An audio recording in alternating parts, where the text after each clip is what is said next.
Right, well, I'm going to make a start because we've got a very thorough, fun-packed agenda today, and we've got lots to cover. It's almost like the start of school term, isn't it? We're sort of, some of us have managed to have a bit of a staycation, others have managed to get away. A number of members are still away. Let's hope they're not in Greece or Portugal or any of those countries that are about to go back into lockdown. Well, not so much lockdown, but into our list of preferred countries not to come from at the moment. Welcome everyone, and this is actually our 22nd weekly Pimento Zoom event in association with the MAAG, who those who are sharp-witted and amongst us would have spotted changed their name yesterday and are now being rechristened as the Alliance of Independent Agencies. Something we'll come back to probably next week and tell you a little bit more about that and what it means for Pimento. So quick review of really where we are. As in previous sessions, I'll be recording today so that we can share it with members afterwards. We'll also be sharing it on social media. And if you've got any questions, hopefully we'll have time at the end of today's session to fire questions at our two presenters today. Quick sort of overview of where we are in the kind of COVID cycle, if you like. Very much, I think the government encouraging everyone to return to work, and there seems to be more people in the office this week than there were a week ago, and the trend appears to be that offices are beginning to repopulate themselves, albeit on a rotational basis, and we've picked up that on our survey, which I'll share with you in a moment. Equally too, obviously kids going back to school this week and next, so I think parents are much relieved. Rather alarming, however, obviously we're seeing a significant increase, or say not significant, but we are seeing an upturn in the number of confirmed cases. Obviously, it's fallen significantly since the April period. But yesterday, the government announced, I think, 1,295 new confirmed cases in the UK. 7-day average is a little under 1,400. And actually, the number of people who have sadly passed away in this period now has reached 41,500 people. That's to do with the official government data. We understand that actually, if you look at the number of deaths over the period based upon the average for this time of year, nearly 64,000 people more will have died in that period. So somewhere between the government's figure and somewhere between the average is, I guess, where the truth lies. Either way, I think the bottom line is that we've all had to adapt to the new reality, and we're all working together. And over the coming months or weeks, with the inevitable twists and turns of COVID, our focus at Pimento will continue to be to focus on collaboration and the mutual support of each of our businesses and our members to continue to make you our #1 priority. So that really should go without saying, but I just think it's important that we remind you that we're here to support your businesses and your people at this time. Today, we're going to take a much more positive look at the new different. We're going to take the opportunity to think a little about what some of the positive things that have come out of COVID and how people are building back better. Purpose very often is at the heart of the new. And today we're going to share the insights and learning from two professionals in this space. But before I introduce Stephen and Simon, I wanted to share some data with you. Many of you, thankfully, were involved in our recent survey, which we conducted amongst members of the PRCA, the MAAG, and Harbour and Pimento, of course. What I'd like to do is share with you that data and those results today. It was focused on two areas, really looking at how people intend to return to their offices or otherwise, and secondly, how and they envisage what's likely to happen in terms of possible restructuring of their businesses as they move into the autumn period, as we come off the furlough period. So I'm going to share that with you now. Hopefully you can all see that. Can everyone see that? Wave or, yeah, great. Thank you, Simon. I'll take you through this. It won't take more than about 5 or 6 minutes, but I'll send a copy to you afterwards. Quick reminder from everyone who didn't necessarily know about this particular survey. The principal objective really was to understand agency intentions as they return to work and to understand how we could support them through this period. A number of agencies had suggested they were keen to give up space. Other agencies were talking about the fact they wanted space. So we felt there might be an opportunity to actually introduce A to B and vice versa. The The survey was sent out in August and conducted over 3 weeks. We had just under 50 agencies respond from that cohort. And these are kind of the clear headlines. The first thing to say is that agencies are still having to adapt and still learning to adapt and making further changes to the way in which they work. No single agency is doing the same thing. They're all at sort of different stages. It all depends upon the nature of the work that they conduct, where they're based, and also the propensity of their people to want to return to office-based environments. Universally, however, most of our agencies are saying they're looking to basically change the space in which they actually operate from, make it much less of a traditional working environment with desks and much more of an environment that's conducive to collaboration and really also meeting, and I think that's the one thing all of us have missed during COVID, was the ability to sort of press the flesh and actually get together. Over 40% of the agencies that we polled are stuck with long-term leases, or they own their own space, so they don't have that flexibility to move out. And 32% were actually looking to either scrap, work from home on a permanent basis, move, downsize, or relocate to co-working environments. Rather than bore you with each of these charts, I'll leave these with you afterwards and just pull out some of the salient points as we go through them. Almost all of our members had made a vague attempt to actually get their rent reviewed in this period. We do know that landlords have been particularly unhelpful and continue to be unhelpful. If you've got any good landlord stories, do let me know. But all the ones I've heard have seemed to be pretty miserable. And what's fascinating to me is that, agencies, and this is particularly true of independent agencies, you wouldn't see this if you were talking to the groups. In fact, they hate working in single offices, the groups, but it's really a good opportunity here to collaborate and for agencies to be able to actually reduce their cost bases and share space together. We now have a full list of agencies that are looking for space and a full list of agencies that are looking to give up space, and we'll be sharing that with our members and helping them over the next couple of weeks.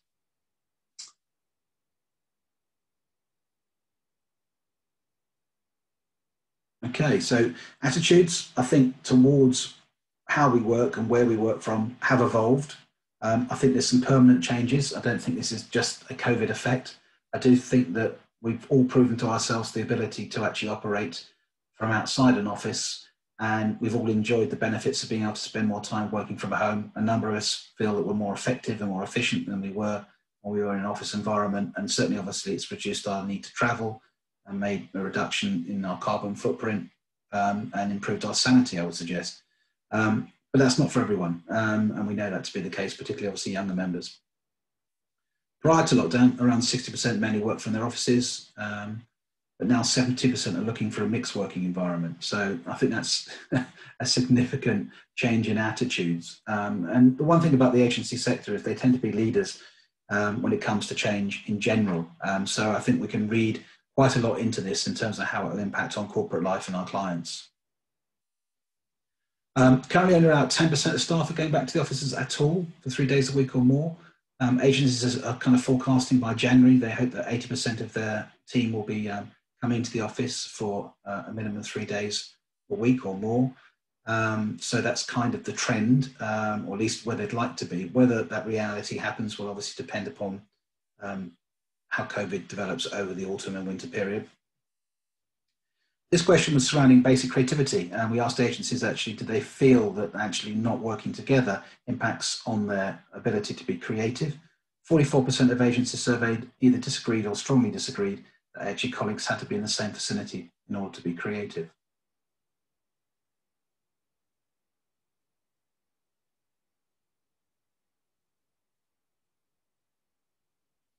So a small number of people basically suggesting that they needed, or sorry, this is disagree with these two here. So we'll then sort of split down the move back to office based upon certain timelines. Now to the end of August, obviously we've missed that period now, 1st of September through to the end of this month, and then from October through to Christmas, and then January onwards. And what you'll see is kind of a shifting pattern of their expectations as to when they'll be moving back into office-based environments. Positively, and this is great news, is that 81% of agencies who we spoke to had won business virtually in the period of COVID. So it's not stopping them winning business, and clients have been very pragmatic about the need to press the flesh and not insisting on having physical meetings. That said, I think the whole development of trust and the importance around actually being able to look people in the eye and being able to actually communicate. There is a need, I would suggest, as we move into this next period, to actually have a sort of a mixed environment of where you do spend time with your clients as well as obviously working remotely. And there's been a massive shift towards independent agencies collaborating with other agencies. In part, this is designed to be able to help their clients and offer a broader range of services. There's also, I think, a recognition that a number of their team members have been furloughed or had to be made redundant, and therefore they don't have the skill set in-house that they once had. So partnering very much on the uptake. And again, the reasons that agencies are giving are to aid creativity and share ideas, to foster a flexible working culture, to give the client the best agency experience, to fill in gaps in our team.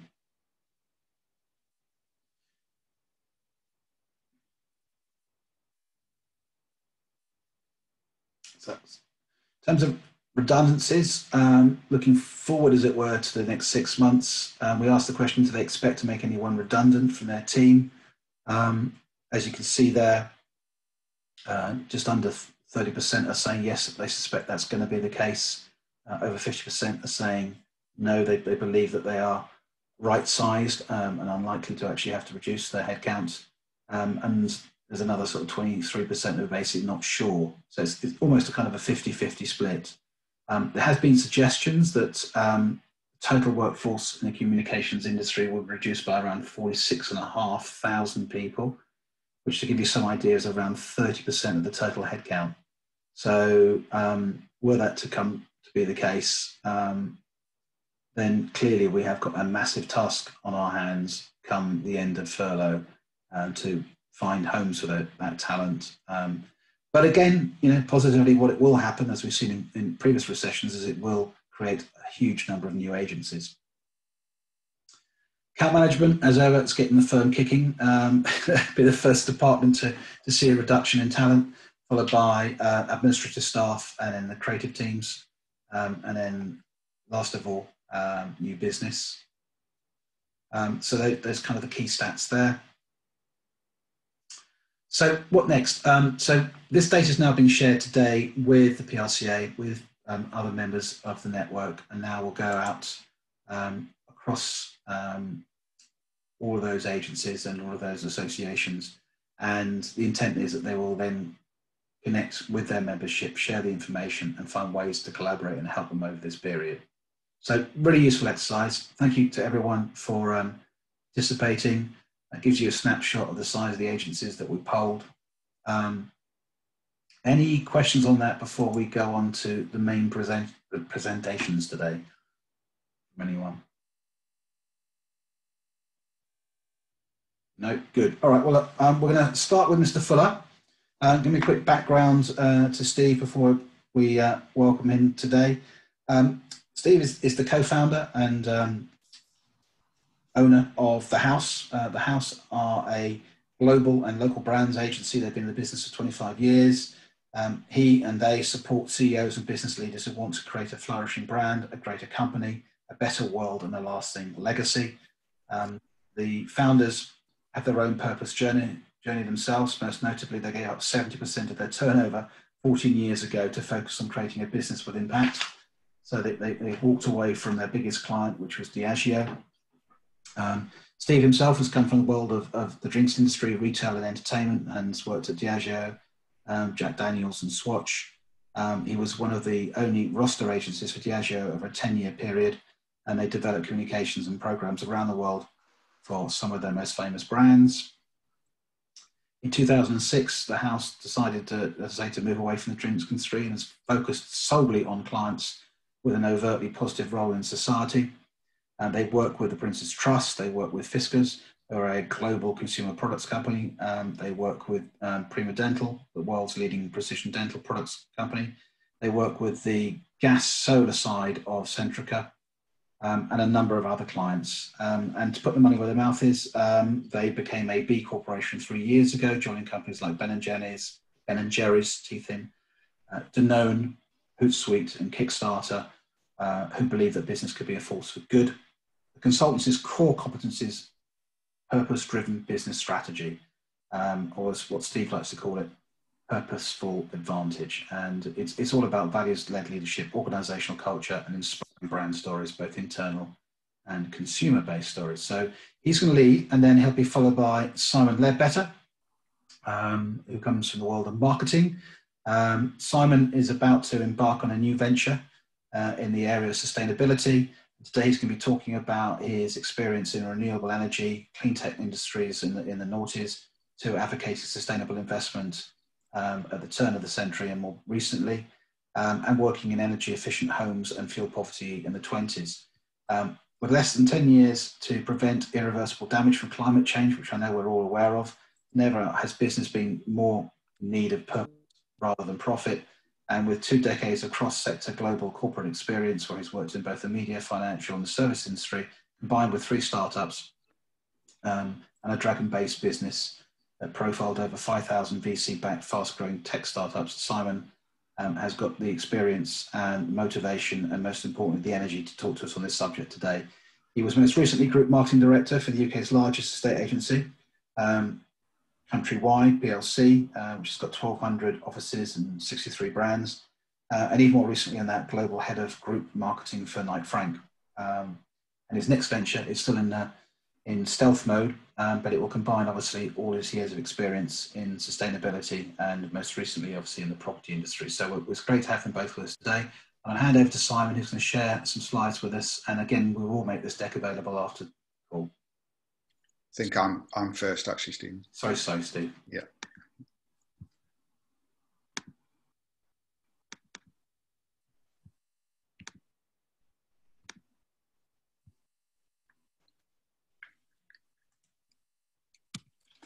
So I'm really excited to be here. I'm actually a bit surprised to be here, to be honest with you, because actually when I went to university, I thought I was going to be a PE teacher. So I talking to you today about purpose is ultimately about finding out life's true meaning for us individually. So while I was doing my PE course, there was a member of the department who did leisure and marketing. So I took that module and I fell in love with the idea of marketing. And I started to get very excited about this idea that by understanding consumer behavior, we can provide goods, make money, and generate ideas that could fundamentally change the way they live their life. So yesterday was the 24th birthday of the house, which I founded with my brilliant business partner, Graham Massey. And I took all that excitement about marketing and we grew a business very quickly. We soon found ourselves working with Jack Daniels, and that took us all over the world. We co-created Mr. Jack's birthday, which is a really interesting idea, celebrating the birthday of a dead man. But that took us into all sorts of markets and all sorts of areas. It took us to Lynchburg, Tennessee, the home of Jack Daniels.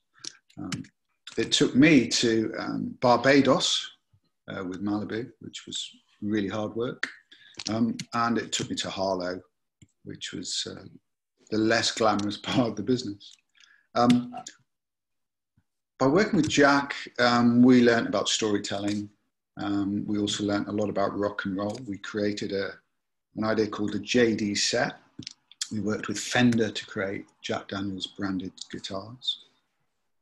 We worked with Swatch to create Urban Expression, which was a lifestyle music and the parkour, graffiti and fashion event at the Truman Brewery. And we became famous for this, the WKD turkey head.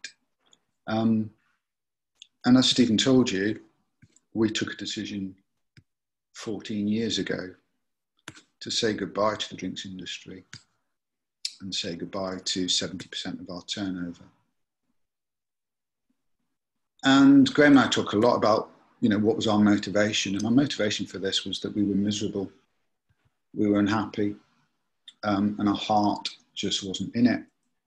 So I want to talk about three things around purpose that are critical and that may well be barriers. So I want to talk about heart.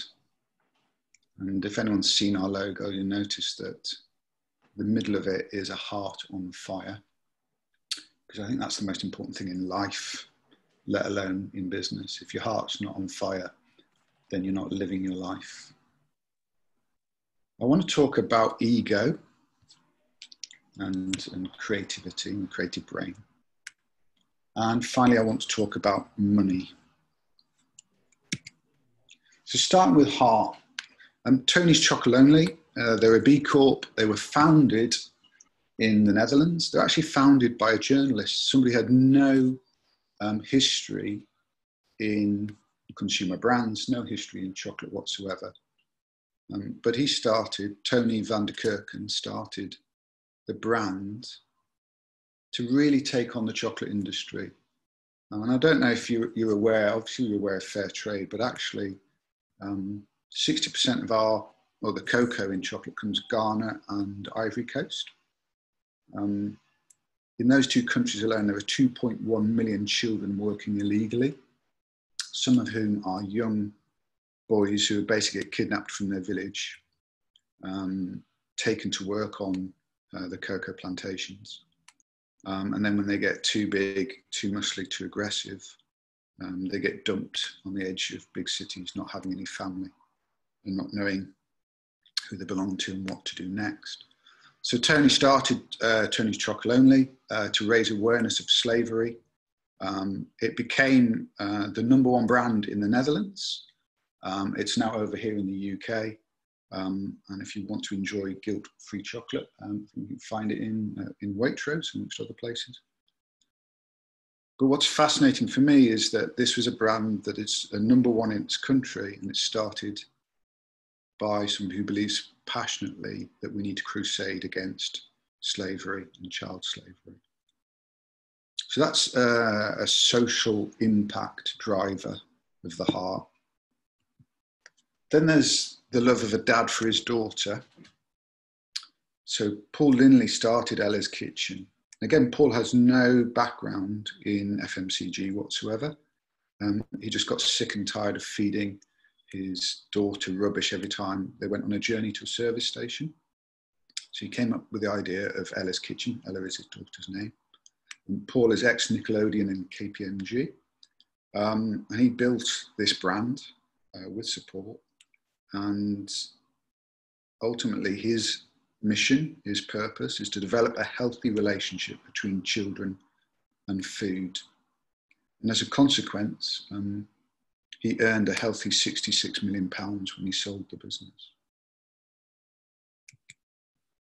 And then there's passion, the love of the land, the love of the planet.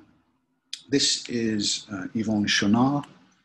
Yvon Chouinard is the founder of Patagonia. This is him when Patagonia were called the Chouinard Equipment Company.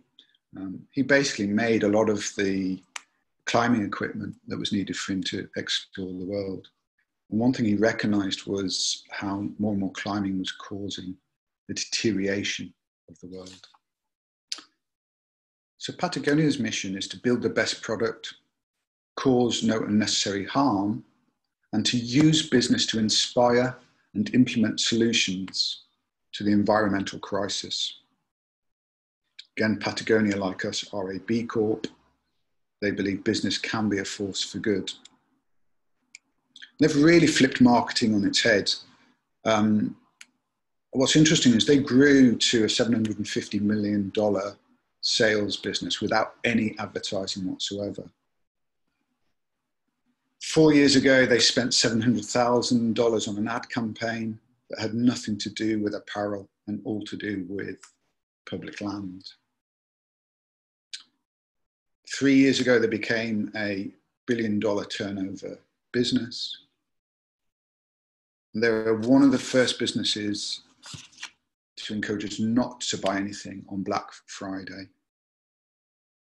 Now, what they realized, actually, all that happened was people that were looking to buy on Black Friday ended up buying from competitors, which went against the mission.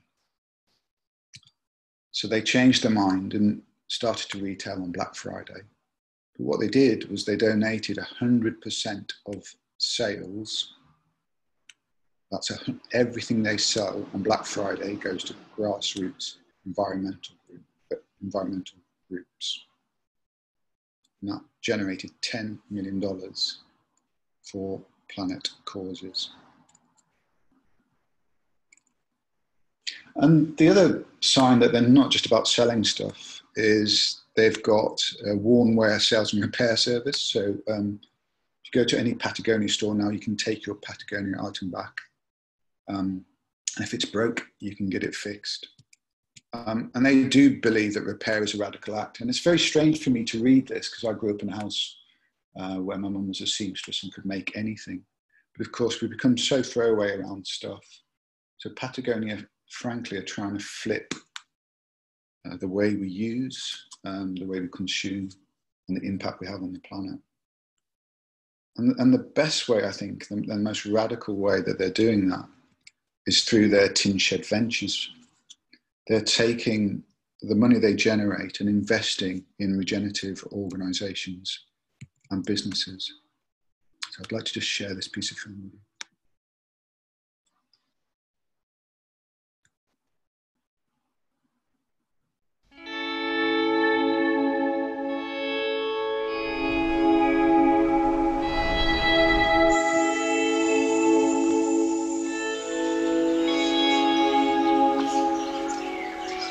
My name is Phil Graves, and I oversee Patagonia's Tin Shed Venture Capital Fund. Before I came to Patagonia, I was a consultant, and so I had a lot of exposure to different businesses across a variety of industries. And looking at the impact that business has on the environment, it's shocking. I've got 3 little girls, and thinking about their future under business as usual is scary, to be honest. So that's why it's extremely important to fund these early stage companies that are approaching business in a totally different way.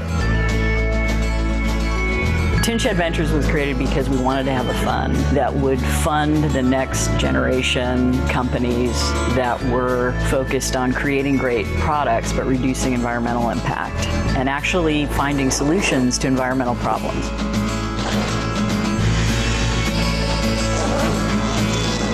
Business is responsible for more than 60% of all the pollution, but takes very little responsibility for it now. The way things are structured. In fact, business lobbies to deregulate defense of air and water and soil. And that's a big problem. And I think economies in the 21st century are going to be about businesses that consider people and the planet. And that's what we're doing with Tin Shed Ventures. We're saying this is a new model of capitalism. It still works. It still gives great returns. It still helps communities. It helps the environment. It creates meaningful work and meaningful jobs. And I think if we do that well and show that as an example, we can change the world.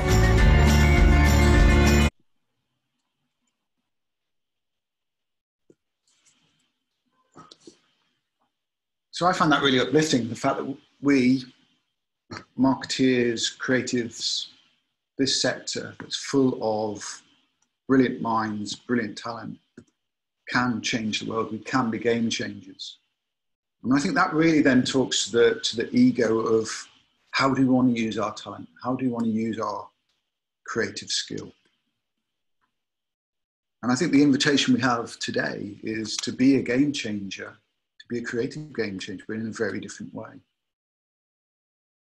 Oatly has just been valued at $2 billion. And I find that really remarkable for a brand that most people didn't know a year ago. And we're seeing brands like Beyond Meat and Impossible Foods really change the rules of the game, tune into a trend that people don't want to eat meat, don't want to have an impact on the environment, that they want to change their lifestyle positively. And I think that's an amazing invitation for anyone with a creative brain.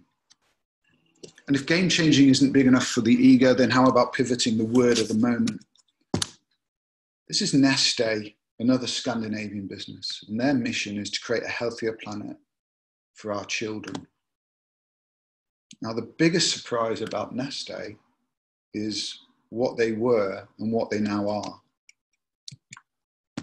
Neste, 10 years ago, was a regional oil refining company. It's now a global leader in renewable fuels.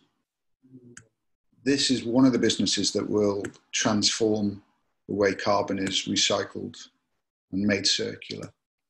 And this will have huge impacts on air travel, on shipping, one of the biggest pollutants in the world. It's really radical. I think what is really happening now with purpose is now seen as a strategic driver. It's not about being worthwhile. It's not about feeling good. It's about doing good.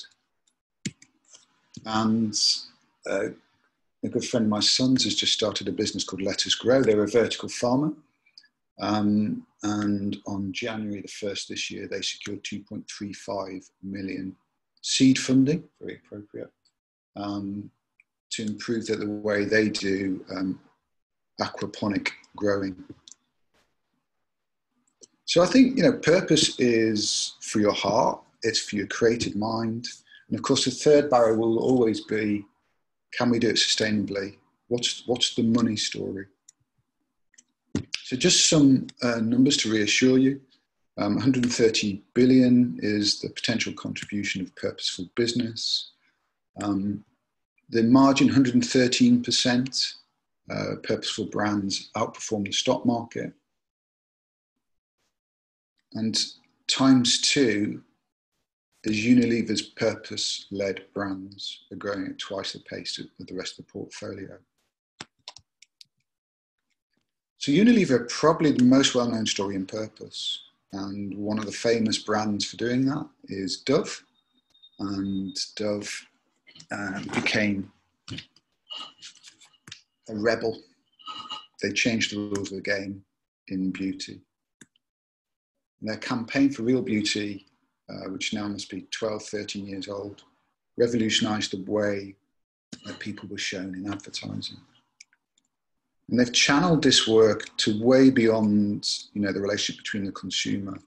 They now invest in workshops around body confidence and self-esteem for boys and girls aged 11 to 14 around the world.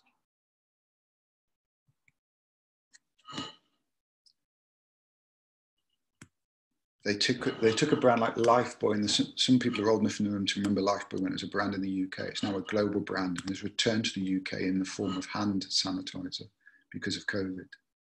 But every year, 2 million people die before the age of 5 because of poor hand washing, because of diarrhea and pneumonia. Lifebuoy has been a major part of reducing childhood death. And Ben & Jerry's, Ben & Jerry's has been a part of climate change and fighting climate change for years. And it continues to fight for social justice, for human rights. And at the moment, like Patagonia, they are fighting the President of the United States through, in this case, their brand Resist. So their purpose-led brands are growing 69% faster than the rest of the business. But I think what's really exciting is that those 30 brands are delivering 75% of the company's growth. So if one of your barriers is around, well, how do I sustain myself and my business? Start to look at the data here and start to look at why purpose works. So this is a statement from Unilever. We believe that evidence is clear and compelling that brands with purpose grow. Purpose creates relevance for a brand. It drives talkability, builds penetration, and reduces price elasticity. There's real evidence that purpose helps businesses and brands to be more resilient.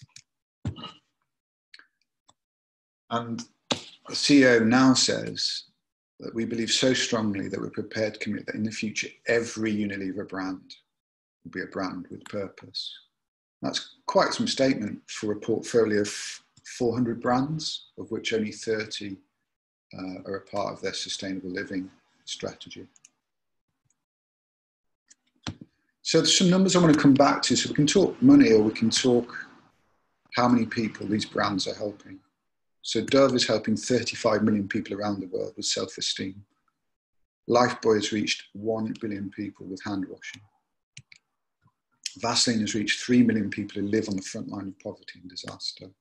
Ben & Jerry's continues to fight for social justice and climate change. And RIN, whose career academy works with women across rural India, is supporting them through mentoring and careers fairs. Sticking on the subject of numbers, the Sustainable Development Goals. For me, these are the 17 most important goals in any business. They're the biggest issues that exist in the world today, the biggest problems, the biggest challenges, and the biggest opportunities. And if you wanted to monetize that, the United Nations said that's actually a $12 trillion opportunity. And the reason I say this is because I really want to communicate the fact that Graham and I were full of fear when we made the decision to say goodbye to 70% of our business. I'm not sure we knew the size of the opportunity. The opportunity today is bigger than it's ever been before. The last number I want to leave you with is the number 1, which is this idea that we have one life. And I think that purpose gives us the opportunity to do something amazing with our business and our personal life. Thank you. Thank you, Steve. And lots of food for thought there. And I think a lot of businesses at the moment are changing their proposition, reviewing their proposition, looking at how they can actually do things better. A lot of businesses are now digitizing for the very first time, unbelievably. And actually, a lot of you on this call today are in positions of authority where you can influence those decisions and actually bring purpose to the front of their proposition.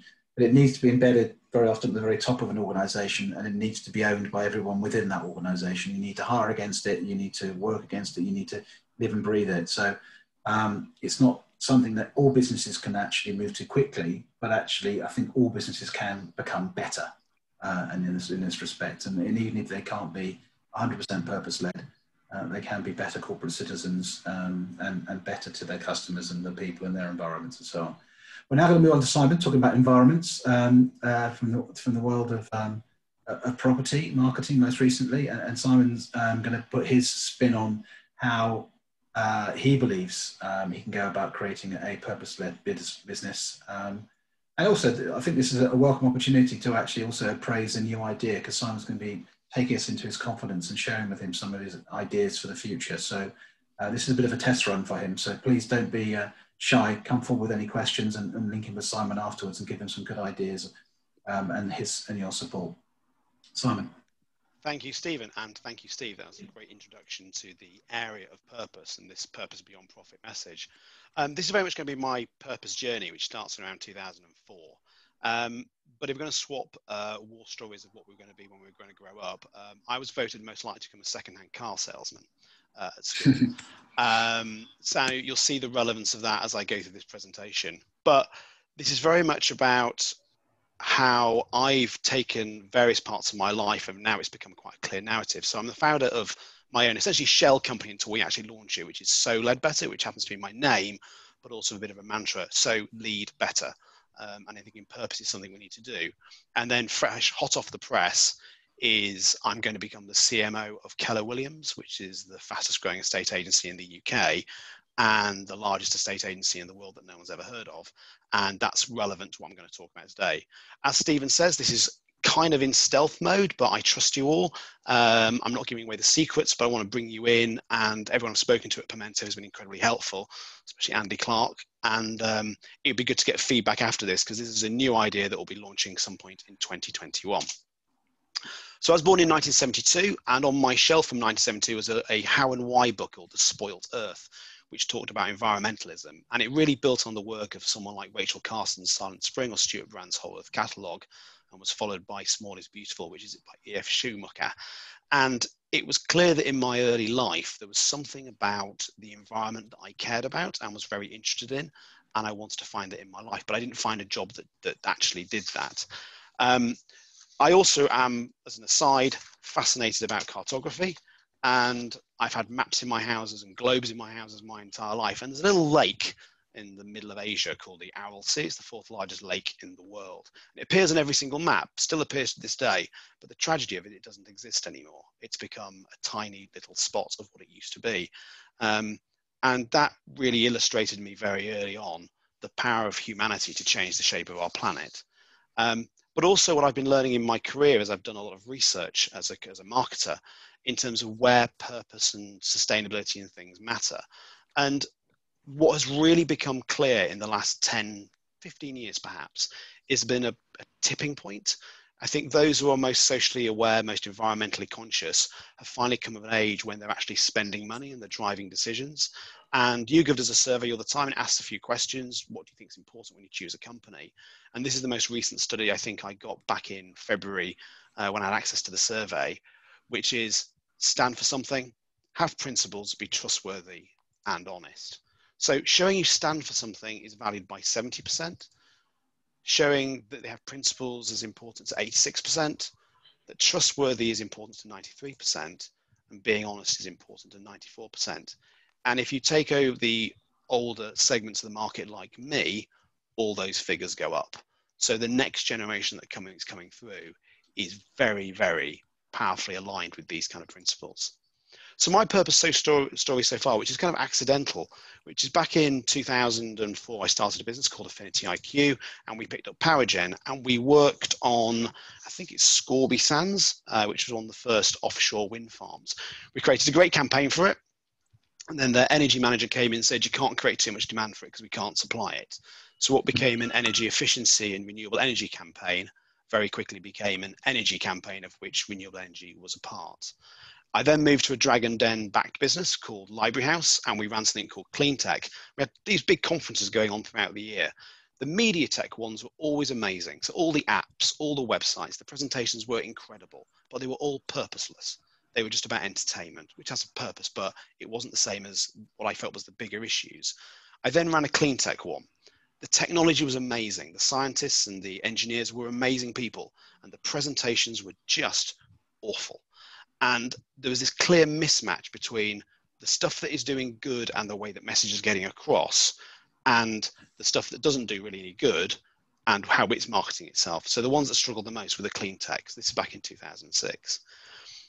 2010, I saw a chart, and it kind of surprised me because I know GDP and trade is everything. And I'm thinking about, renewable energy, energy efficient light bulbs, all those kind of things. And then I saw this chart in Der Spiegel, which showed that financial trade outstripped ordinary trade of goods and services 26-1 back in 2010.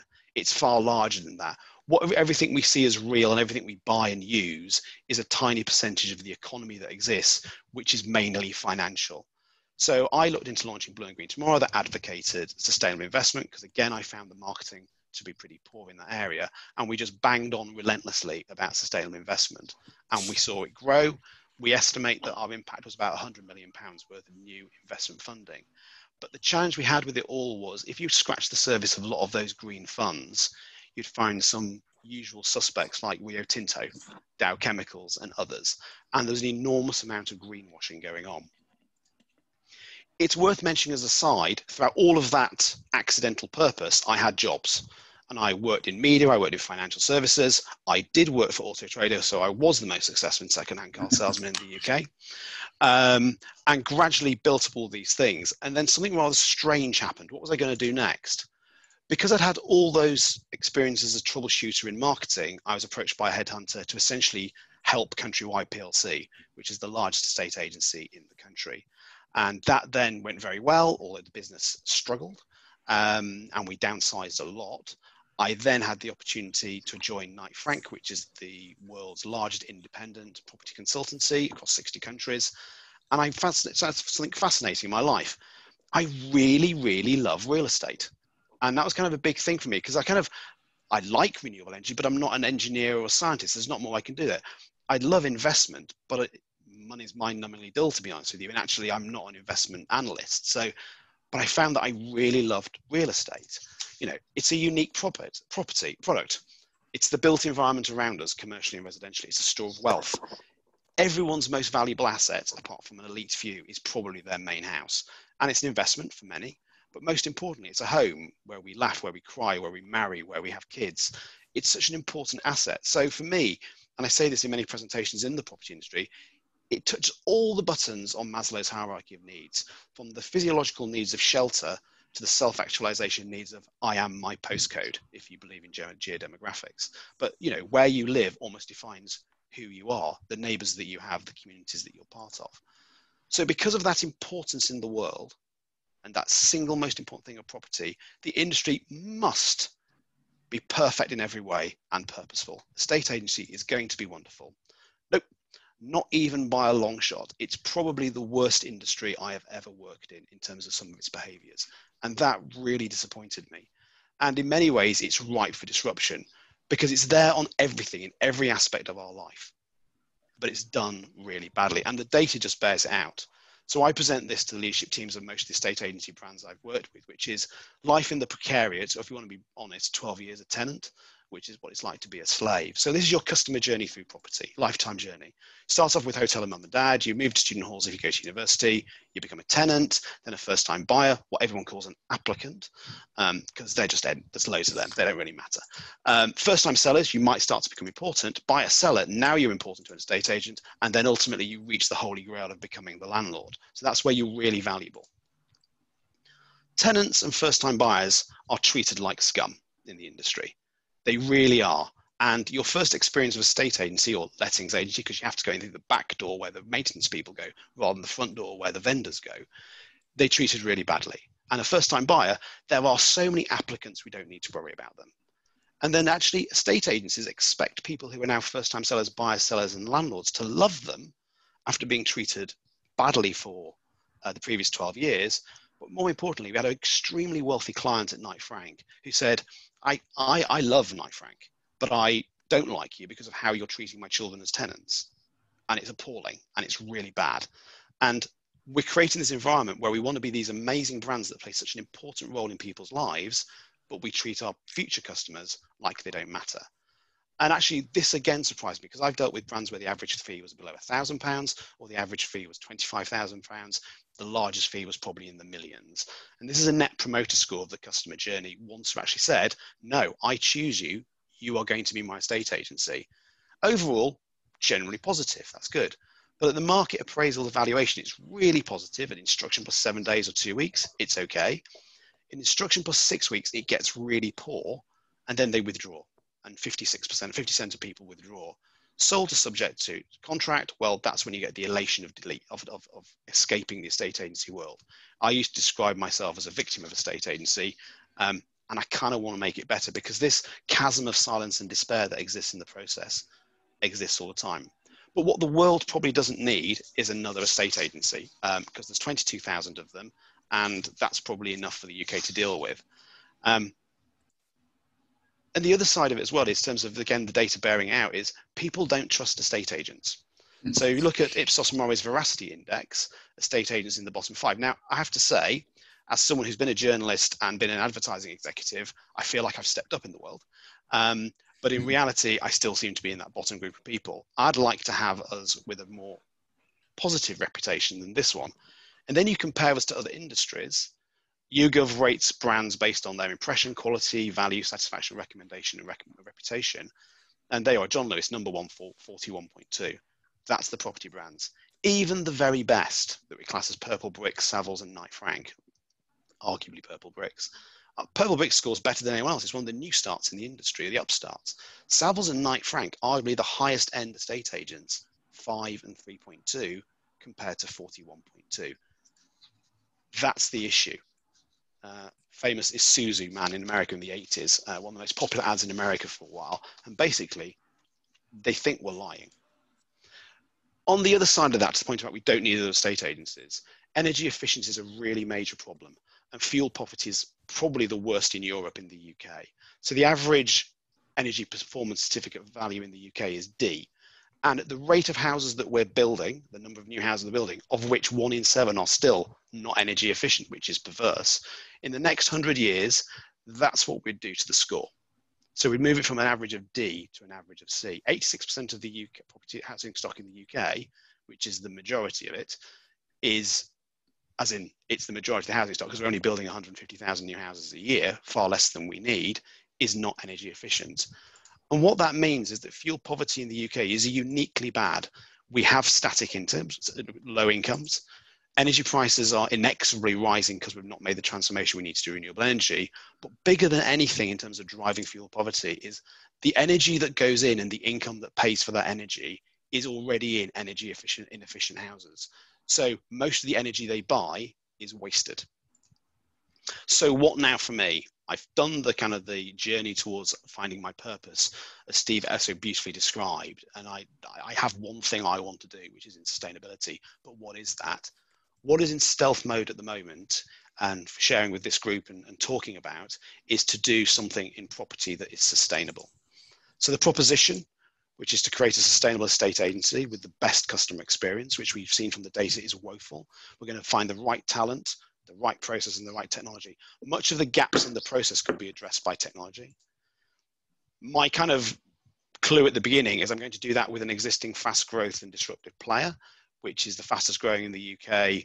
I was going to do this by myself, but starting your own business, there's a 66% chance of failure.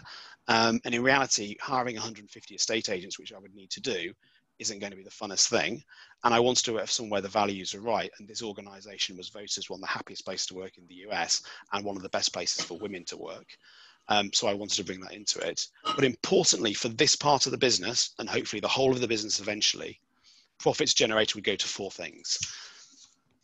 The first, supporting highly efficient people and planet charities. So we'll find the people who are already doing good stuff and we'll give them the profits that we make. We're going to build energy efficient or insulate affordable social housing in areas of fuel poverty.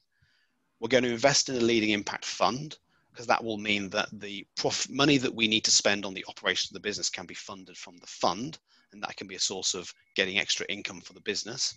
So we then put all of our excess profit into the cause. And everything human beings do does cut emissions. And I know this is an arguable point, but we will invest in sustainable forestry wherever we can to go, anything that we do emit, we are going to offset. That's not offsetting for going on holiday. That's the fact that human beings, by very living, create emissions.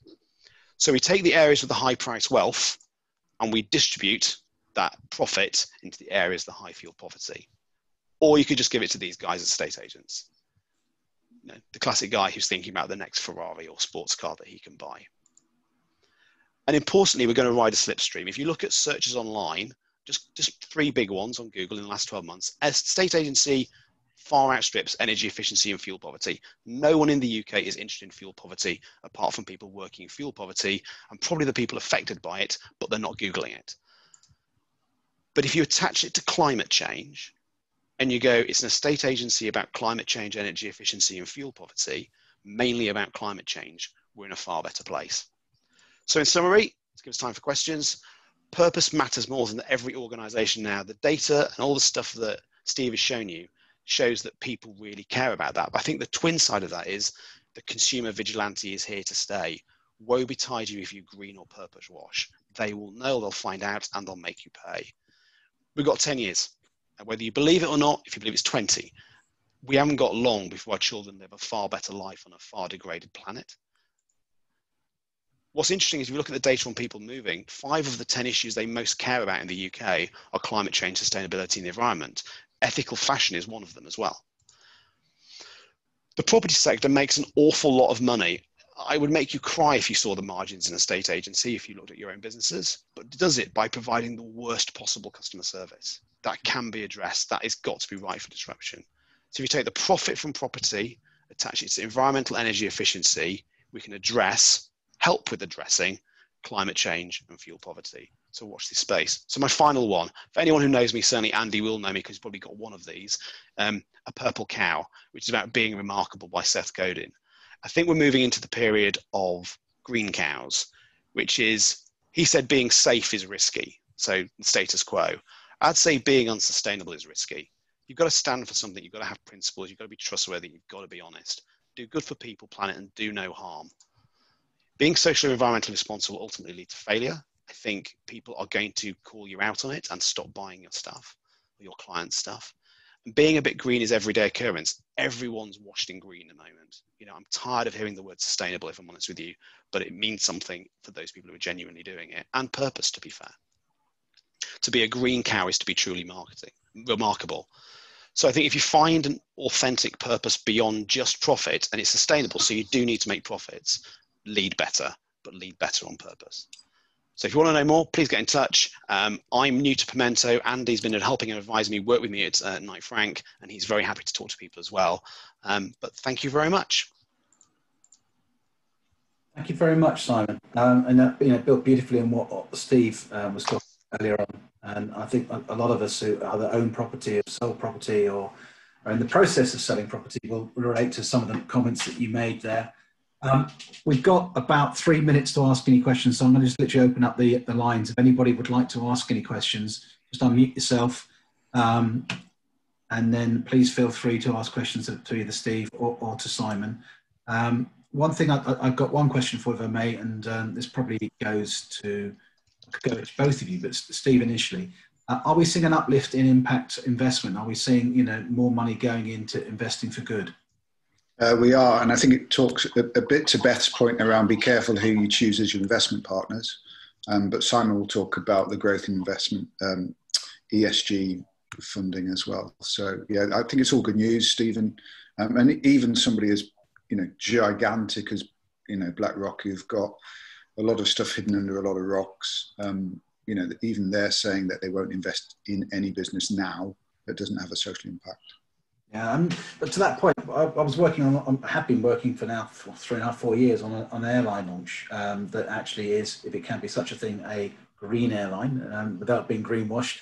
But it has an ethical proposition, and it actually is something that has far less environmental impact than the traditional airlines. And BlackRock were heavily involved in that and were looking to invest 200 million in it, and then changed their minds at the last moment. So whether or not they've hardened up and said there are no airlines and going forward, that could be the case. So that rings true to me. Anyone? I just say, in terms of investment, I was working in it for 6 years before I sold my business, Blowing Green Tomorrow. And it's interesting that while it was changing, it was always the kind of the outlier. We're considered to be the freaks with investment. It's absolutely moved into this mainstream in the last 4 years. It really has become, again, there's an element of greenwashing here, and there's a lot of people going green who are saying green but aren't green. But actually, even the US government, even the current regime, is tightening the rules on what you can say is going to be ESG. So there's a lot of work going on, and authenticity in ESG, environmental social governance and socially responsible investment, is becoming the thing.